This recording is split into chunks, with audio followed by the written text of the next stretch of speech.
사도 요한은 지난주 말씀부터 하늘에 완성된 교회의 모습을 보고 있었습니다. 그 모습의 아름다움을 보고 우리가 기대하고 우리에게 전해진 그 천국이 어떤 모양이었는지, 또 더 나아가 예수님을 믿고 생명책에 기록된 우리의 삶, 첫째 부활에 참여한 우리는 하나님 앞에 어떤 모습인지를 보여주고 있습니다. 그 모습을 보니까 모든 보물과 같았습니다. 하나님이 우리를 보시는 모습이, 또 우리가 믿음을 지키고 또 선한 싸움을 행하며 하나님 앞에 가 있는 모습이 온갖 보물과 보석과 같았습니다. 하나님이 보시기에 우리는 보물 같은 사람들입니다. 하나님은 우리를 사랑받는 자녀라고 부르시고 우리를 명품이라고 부르십니다. 우리가 그 명품은 잘 아끼지 않습니까? 잘 관리를 합니다. 명품을 함부로 이렇게 방구석에다 던져놓는 사람은 없겠죠. 아무데나가 명품은 놔두는 사람은 없습니다. 마찬가지로 우리가 예배를 드리고 또 기도를 하고 하나님과 가까워질수록 우리가 고귀하고 존귀한 명품인 것을 더 알아가고, 그래서 우리를 명품처럼 살아가게 하는 힘이, 또 은혜가 저와 여러분의 삶 가운데 함께하기를 바랍니다. 더 멋있어지고 더 대단해지고 더 아름다워지는 저와 여러분의 삶이 되기를, 또 신광교회가 되기를 간절히 바랍니다. 오늘 말씀에도 이 모습이 계속 이어져 나오고 있습니다. 우리 12절부터 14절을 한번 읽어보겠습니다. 크고 높은 성곽이 있고 12문이 있는데 문에 12천사가 있고 그 문들 위에 이름을 썼으니 이스라엘 자손 두 지파의 이름들이라. 동쪽의 세 문, 북쪽의 세 문, 남쪽의 세 문, 서쪽의 세 문이니 그 성의 성곽에는 12기초석이 있고 그 위에는 어린 양의 12사도의 12 이름이 있더라. 사도 요한이 환상 가운데 하늘에서 완성된 거룩한 성 예루살렘을 보고 있습니다. 그런데 예루살렘의 모습을 보니까 12개의 문이 있습니다. 그 12개의 문에는 12지파의 이름이 적혀 있습니다. 그리고 그 성의 기초석, 성곽의 기초석에 있는데 기초석에는 12사도의 이름들이 적혀 있습니다. 사도들의 이름이 적힌 터 위에 예루살렘 성이 세워져 있다라고 말씀을 합니다. 이 모습을 사도 바울도 똑같이 이야기를 했습니다. 에베소서 2장 20절 22절에 보면 우리 한번 읽어보겠습니다. 에베소서 말씀 한번 같이 읽겠습니다. 너희는 사도들과 선지자들의 터 위에 세우심을 입은 자라. 그리스도 예수께서 친히 모퉁이 돌이 되셨느니라.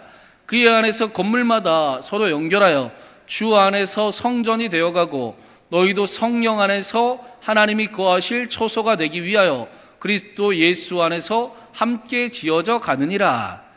사도 바울이 교회의 모습, 우리의 모습을 설명하기를 우리가 사도의 터 위에 세워진 사람들이다 라고 말씀을 합니다. 사도 요한이 하늘에 완성된 그 모습과 똑같이 우리가 모퉁이 돌인 예수 그리스도로 인하여서 사도의 터 위에 세워진 교회가 되었습니다. 하나님의 성전이 되었습니다. 그 일을 사도 요한이 하나님께서 그날 마지막 날 완성하신 모습을 지금 오늘 말씀은 우리에게 전해주고 있는 것입니다. 우리는 예수 그리스도로 인하여 함께 성전으로 지어져 가고 있습니다. 성령 안에서 함께 자라나는 중입니다. 하나님께서 그 일을 우리에게 완성하실 것입니다. 19절 말씀에 보니까 기초석이 온갖 보물의 이름이 나옵니다. 벽옥, 남보석, 옥수, 녹보석, 홍만호, 홍보석, 세상에 있는 모든 보물의 이름은 다 담겨 있는 것처럼 보석의 이름들이 하나씩 담겨 있습니다. 이게 바로 예수님을 사랑하고 따르던 사도들의 모습이고 교회의 모습이다. 저와 여러분의 모습이다 라고 말씀하고 있습니다.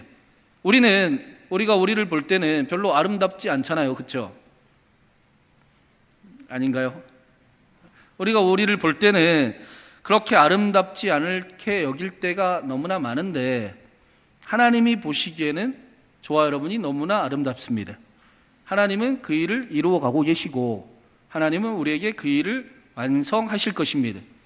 우리가 사도의 기초 위에 교회가 되었는데 우리의 지금 모습이 우리의 눈에는 부족해 보일지 모르지만 하나님의 눈에는 그렇지 않습니다. 하나님은 우리를 완성하고 성령 안에서 함께 지어져 가게 하고 계십니다.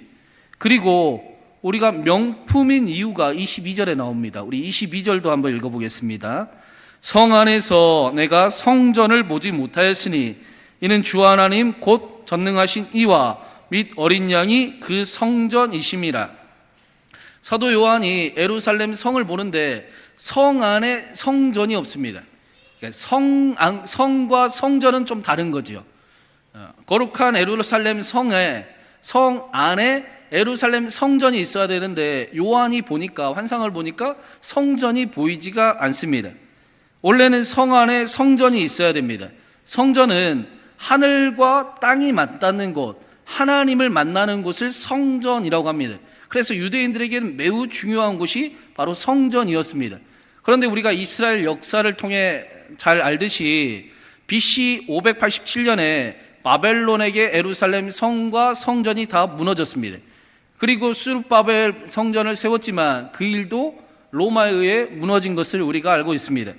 오늘 말씀에 나오는 새 예루살렘에 성전이 없다라는 이유는 조금 다릅니다. 말씀을 보니까 주 하나님 곧 전능하신 이와 어린 양이 그 성전 때문이다 라고 말씀을 합니다. 성전이 없는 이유가 역사상 무너졌기 때문이 아니고 하나님과 그 어린 양이 성전이 되시기 때문이다 라고 말씀합니다.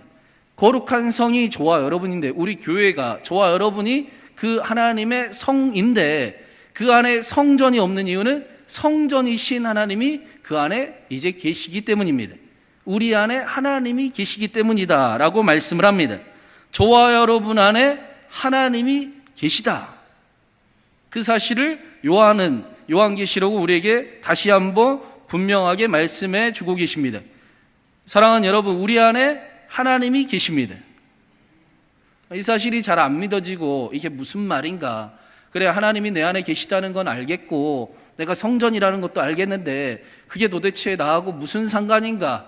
그게 무슨 삶을 살아가는 것인가? 라고 이야기를 할 수도 있는데, 오늘 말씀은 다시 한번 우리 안에 하나님이 성전이 되어 계시다.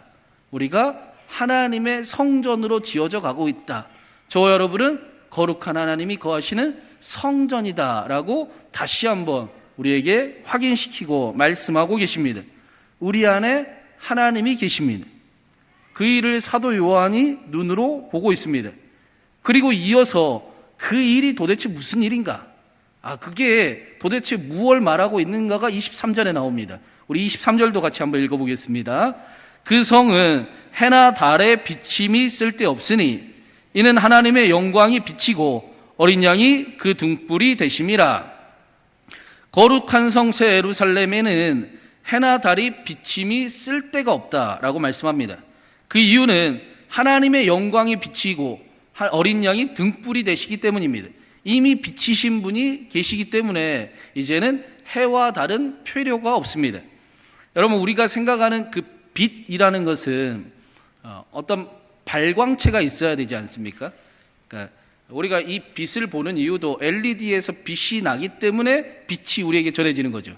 그러니까 뭔가 빛을 나타내는 발광체가 있어야 빛이 우리에게 오는 겁니다. 그런데 창세기 1장에 보면 하나님께서 첫째 날 빛이 있으라라고 말씀을 하셨잖아요. 그 빛을 우리가 볼 수가 없습니다. 그래서 하나님께서 넷째 날에 태양과 달을 만드셨어요. 발광체를, 태양을 발광할 수 있는 저 빛을 보고 우리가 하나님을 볼 수가 없는데, 모세에게 말씀하신 것처럼 하나님을 대면하면 우리가 죽으리라 라고 말씀하신 것처럼 우리가 도저히 하나님을 볼 수가 없는데 그 빛을 하나님을 대신해서 볼 수 있는 태양을 우리에게 보여주셨습니다. 그러니까 우리가 무언가를 대신해서 하나님을 보던 인생들이었던 거죠. 우리가 하나님과 1대1로 대면할 수가 없고 우리는 원래 하나님을 만날 수도 없는 사람들이었습니다. 그런데 지금 그 일이 없어졌다라고 말씀하는 겁니다. 이게 무슨 말인가? 이제 우리가 그 빛을 볼 수 있게 되었으니, 저 빛이 하나님이구시구나, 우리가 하나님을 만날 수 있구나 하게 되었으니 이제 발광체 역할을 하던 태양도 필요 없고 달도 필요 없다라고 말씀하는 겁니다. 다시 정리해서 말을 하면 하나님의 어린 양 예수 그리스도께서 우리에게 하나님께 나아갈 담력을 허락해 주셨고, 우리가 이제는 예수 그리스도를 통해 하나님 앞에 당당히 설 수 있으니 이제는 하나님을 알게 하던 다른 것들은 필요가 없다라고 말씀합니다. 우리가 하나님을 만날 수 있는 존재들이 되었다. 우리가 하나님과 함께할 수 있는 사람들이 되었다라는 말씀이 바로 23절에 해나 달에 비침이 쓸데가 없다. 우리 안에 하나님이 계시다라는 의미입니다. 그래서 히브리 기자는 우리에게 형제들아, 우리가 예수의 피를 힘입어 성소에 들어갈 담력을 얻었으니 날마다 담대하게 때를 따라 돕는 은혜를 얻기 위해 하나님 앞에 담대히 나아갈 것이니라 라고 말씀을 하고 있습니다. 첫 번째로 우리 안에 하나님이 계시다라는 말씀은 어떤 말씀인가? 우리가 이제 마음대로 하나님을 만날 수 있게 되었다. 아니, 더 나아가 이제 담대히 하나님의 돕는 은혜를 얻기 위해 하나님 앞에 나아가는 삶을 살아가라 라는 말씀입니다. 이게 별로 감격이 없지요. 예전에는 제사장이 죄를 짓고 하나님 앞에 제사를 드리면 죽어야 됐는데, 지금은 우리가 어떤 모습으로 하나님 앞에 와도 아무 일도 일어나지 않으니까 별로 감격이 없잖아요. 우리가 아무렇게나 하나님 앞에 갈 수 있어서 아무 때나 기도할 수 있게 되어서 별로 이게 감격이 없는데, 사실은 그 일이 예수 그리스도 때문에 우리가 이렇게 하나님 앞에 마음껏 기도하고 하나님의 자녀임을 나타내는 사람들이 되었다라고 말씀하는 겁니다.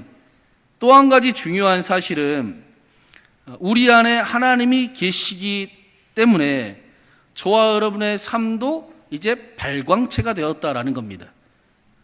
그 일을 24절부터 26절까지 이렇게 말씀합니다. 우리 마지막으로 24절부터 26절까지도 한번 읽어보겠습니다. 만국이 그 빛 가운데로 다니고 땅의 왕들이 자기 영광을 가지고 그리로 들어가리라.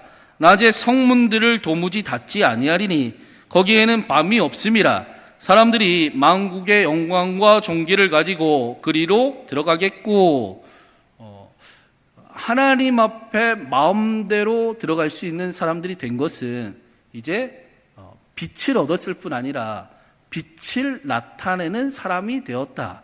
하나님의 발광체가 되었다라는 말씀으로 이어집니다.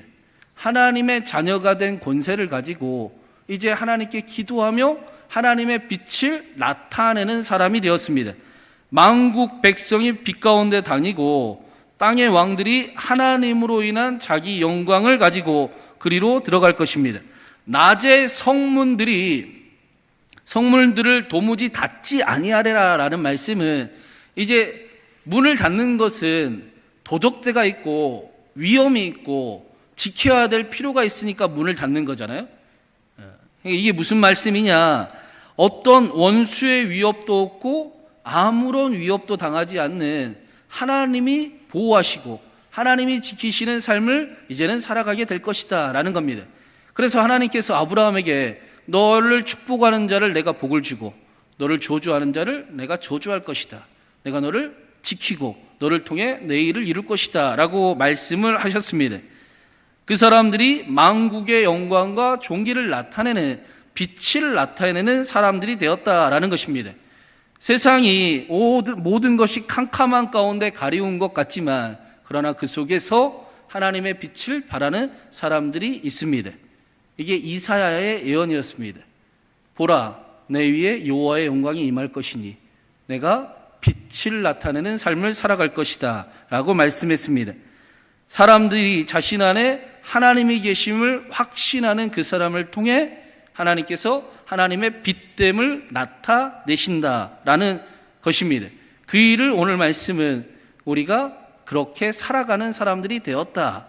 첫째 부활에 참여하는 자, 그리스도인이라 불리는 사람들이 되었다. 우리가 빛을 나타내는 사람이다 라고 말씀합니다. 1, 2부 때 제가 설교 때 했던 이야기인데 오늘 말씀하고 잘 어울릴 것 같아요. 옛날에 그 두 사람이 성벽을 쌓고 있었다고 합니다. 성벽을 쌓는데 한 사람은 불만이 많았어요. 뭘 이렇게까지 맨날 쌓아야 되나 하면서 투덜거리면서 성벽을 쌓고 있었습니다. 그런데 지나가던 사람이 묻습니다. 뭐하고 계십니까? 라고 이야기했더니 그 사람이 보시다시피 돌을 쌓고 있습니다. 성벽을 쌓는 중입니다. 라고 이야기를 했습니다. 그리고 또 한 사람은 묵묵히 성벽을 쌓고 있었는데 지나가던 사람이 그에게도 물었습니다. 뭐하고 계세요? 그러자 그가 하는 말이 나는 사람을 살리는 도시를 짓고 있습니다. 라고 이야기를 했습니다. 한 사람은 일을 하고 있다라고 이야기하고 한 사람은 무슨 일을 하고 있는지를 이야기를 했습니다. 어떤 사람은 같이 삶을 살아가고 또 교회에서 사역을 하고 또 청소를 하면서도 나는 청소하고 있는데요. 나는 드럼 치는데요. 나는 찬양하는데요. 나는 당번이어서요. 라고 말할 수도 있습니다. 그런데 우리는 두 번째 사람같이도 말할 수도 있습니다. 나는 생명을 살리는 일을 하고 있습니다. 나는 밥을 해도 생명을 살리는 밥을 하고 드럼을 쳐도 생명을 살리는 드럼을 치고 있고 내 드럼을 통해 많은 이들이 생명이 살아날 것을 믿으며 그런 고백으로 드럼을 칠 수 있고 또 찬양을 해도 생명이 살아나는 것을 믿고 기대하며 찬양을 할 수도 있습니다. 사랑하는 여러분, 우리는 두 번째 사람처럼 말하는 사람들입니다. 우리는 그 일을 허락받은 사람들입니다. 우리는 밥하고 있는데요, 찬양하는데요, 그냥 찬양팀인데요, 나 교회 다니는데요, 나 그냥 애쓰는데요 라고 이야기하지 않고 나는 생명을 살리는 일을 하고 있습니다. 그래서 모든 일을 주께 하듯 합니다. 내가 예배를 드리는 것도, 내가 하나님 앞에 찬양을 드리는 것도, 내가 삶의 자리를 책임을 지는 것도, 내가 가정에서 왕 같은 제사장의 역할을 하는 것도 나는 생명을 살리는 일에 참여하는 중입니다 라고 말하는 사람들이 되었습니다. 사랑하는 여러분, 하나님께서 우리에게 그 일을 이루기를 원하십니다. 그래서 우리를 하늘의 시민권자요, 우리 가정의 왕 같은 제사장이라 말씀하십니다. 우리를 통해 생명을 살리겠다라고 말씀하십니다. 우리가 그냥 일을 하는 사람이 아니라 하나님과 함께 하나님의 영광을 나타내는, 일어나서 빛을 발하는 사람들이 되게 하신 것입니다. 사랑하는 여러분, 우리가 그러한 사람임을 확인하시고 우리가 하나님의 보물임을 기억하시고 우리가 행하는 모든 일이 명품 같기를 바랍니다. 함부로 행하지 아니하고 함부로 다니지 아니하고 함부로 자신을 방치하지 아니하고 오히려 하나님의 사랑을 알아 고귀하고 존귀한 길을 함께 걸어가며 그 일이 내가 해야 될 일이 아니라 하나님이 이루시는 일임을 경험하며 그렇게 생명을 살리는 저와 여러분이 신광교회가 되기를 간절히 바랍니다. 꿈을 가지고 기도할 수 있는 저와 여러분을 통해 하나님의 아름다운 일이 우리의 가정에도 우리의 교회에도 넘치도록 이루어지기를 주님의 이름으로 축원합니다.